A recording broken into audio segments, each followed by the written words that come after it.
Our MAOL program, which is a 30 credit hour, fully accredited program, is offered with courses sequentially so that a student can complete the program in about 21 months. When we put the program together, I sought input from executives at both State Farm and Caterpillar, and in discussing what would really help them assess the effectiveness of students in the workplace, both of them insisted that we use a capstone rather than a thesis, because they said, in effect, it's not as important what a student has learned as it is how well can they apply what they've learned. And that's what the capstone project is designed to do. Our students are working adults who bring their life experience to the conversations that they have with each other. And what I enjoy more than anything else is seeing them grow and develop and find ways to apply what they are learning in their leadership context.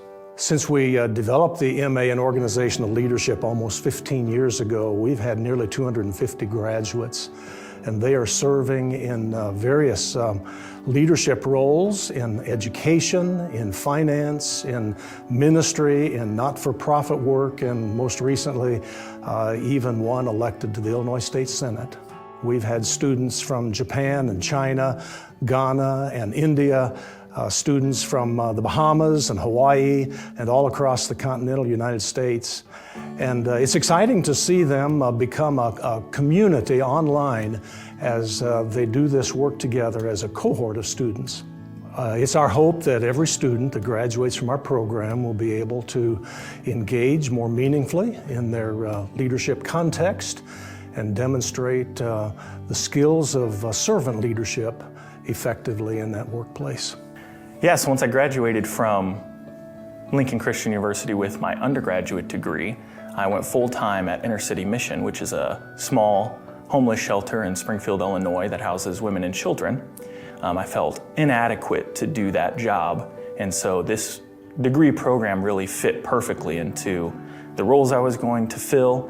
At the time, I was doing some overnight shifts at the homeless shelter I worked at, and so it was easy to do multiple hours of work late at night to catch up on classes, or it was just very flexible. There was no driving involved. I was able to just log in anywhere. One thing I really liked about the MAOL program was that we were in a cohort throughout the entirety of the degree. So we had people who were working in the medical field, we had a police officer in our cohort, we had multiple people working in churches and other small nonprofits, and that just brought a benefit of having a different perspective on the material we were learning and seeing how it plays out in different environments, different workplaces. I know there's a lot of different education options out there to choose from, but one thing I would really say that makes the MAOL program stand out is just the practicality of the degree. I've been able to use it almost immediately in my role as Director of Operations at a small nonprofit organization, but I know that I could use the things I learned from it in any role that I had that dealt with managing people or relationships in general, just because it taught so many different practical things about relationships and the manager dynamic.